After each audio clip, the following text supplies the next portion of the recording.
আমি যতদিন না পর্যন্ত দেশের মানুষের কাছে আমাকে প্রুফ করতে না পারবো ততদিন আমি কোথাও যাব না, আমি এখানেই মরে যাব।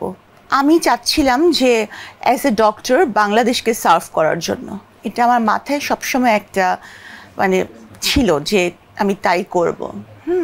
ছোটবেলা থেকে উদ্বুদ্ধ হতাম যে অনেক অনেক কিছু দেখে যে না, আমি হচ্ছে সাধারণ মানুষকে সেবা দিব।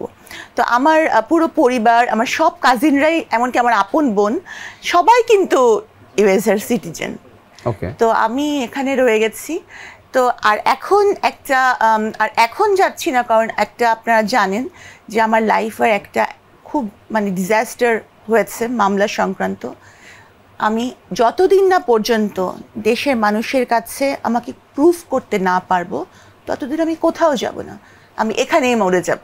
কিন্তু মানে যতদিন না পর্যন্ত আমি নিজেকে প্রুফ করতে না পারছি ততদিন আমি দেশেই আছি। তার মানে কি প্রুফ করার পর আপনি বাইরে সেটেল হবেন? ইট ডিপেন্ডস, হয়তো ইনশাল্লাহ। এখনো কি রোগী দেখেন? হ্যাঁ, রোগী দেখি।